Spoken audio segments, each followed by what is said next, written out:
कृष्ण की सेवा आज श्री वल्लभाचार्य के वंशजों के घरों में, हवेलियों में और मंदिरों में की जाती है।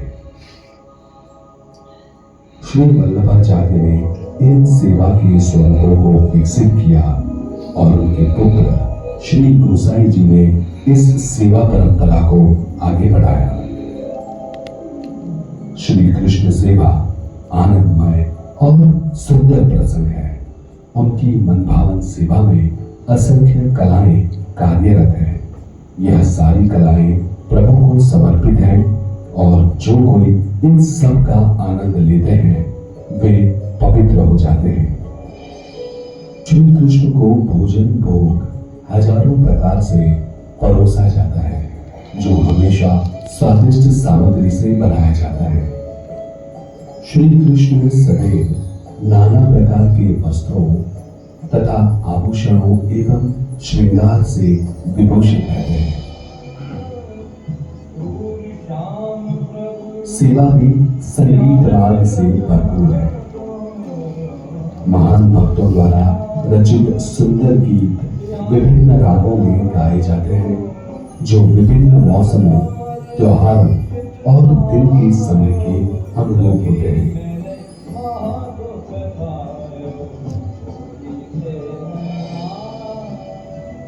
सुबह जल्दी शुरू होने वाले दिन के दौरान 8 अलग अलग समय पर सेवा की जाती है। प्रत्येक काल को एक दर्शन कहा जाता है और प्रत्येक दर्शन का अपना समय, मनोदशा और लीला होती है। यह उसके दैनिक जीवन के अनुसार प्रकट होता है। श्री कृष्ण अपने भक्तों के साथ रहते हैं और वे सुबह उठने से लेकर शाम तक उनके निवृत्त होने तक उनका सम्मान करते हैं।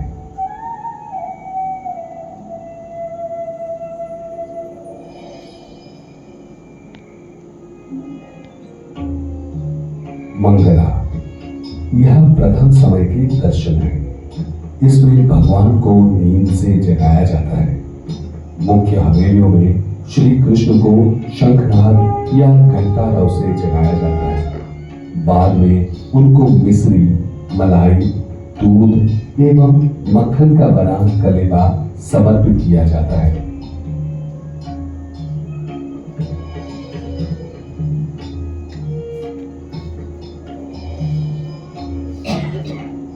श्रृंगार मंगला के बाद प्रभु को स्नान कराया जाता है और ऋतु अनुसार वस्त्राभूषणों से अलंकृत किया जाता है।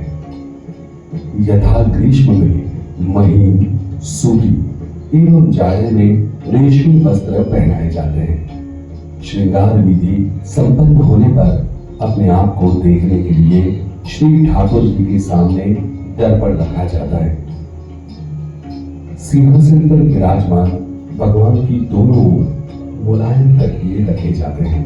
निज मंदिर को चित्रों एवं पिछवाइयों से सुशोभित किया जाता है।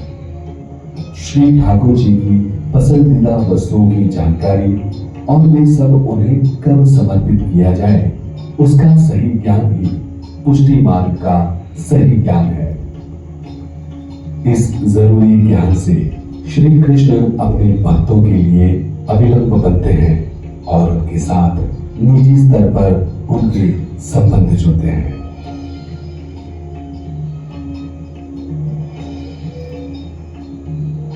ग्वाल अर्थात उस समय के दर्शन जिसमें श्री कृष्ण की गोपाल बाल के रूप में सेवा होती है। अन्य गोप बालकों के साथ गोले चराने जाने से पहले भगवान को ताजा दही से भरपूर लस्सी यानी कि दहिया दी जाती है। इस समय की सेवा श्री वल्लभाचार्य के वंशजों के घर पर ही होती है।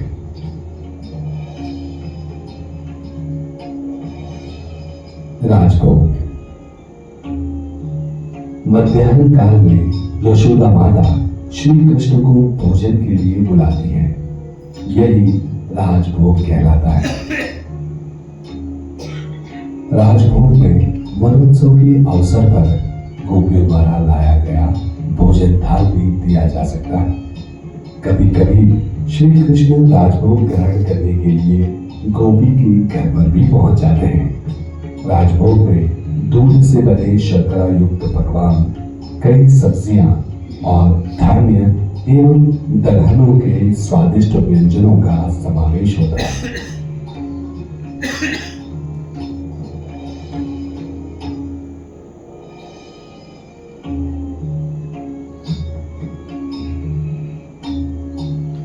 उत्थापन। वन में दोपहर के विश्राम के बाद श्री कृष्ण दोपहर की लीलाओं का प्रारंभ करते हैं, जिसे उत्थापन दर्शन कहा जाता है।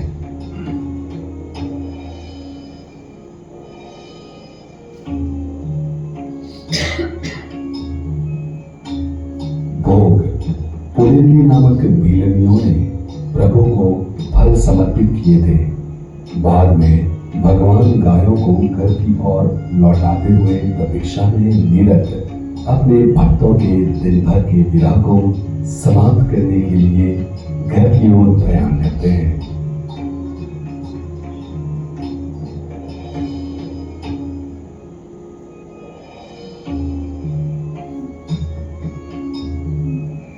संध्या आरती। शाम को जब भगवान अपनी गौ को लेकर घर पहुंचते हैं, वह संध्या आरती का समय होता है। गोकुल में प्रविष्ट होते ही भगवान को कई सामग्रियां समर्पित की जाती है और उनकी आरती उतारी जाती है। उनका सानिध्य भक्तों में प्रसन्नता का भाव भर देता है।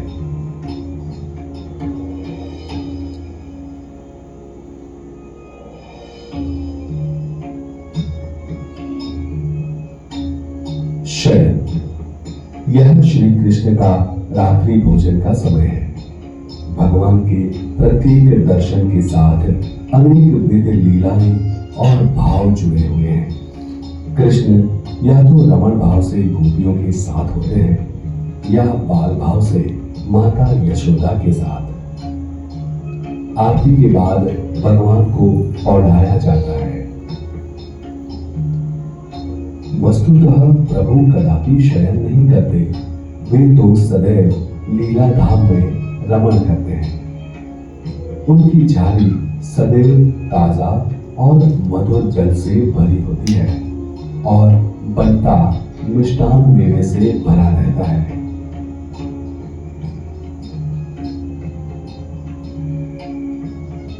इस प्रकार सेवा का प्रत्येक क्षण श्री ठाकुर जी की सुविधा के भाव से परिपूर्ण होता है। चलिए इसके आगे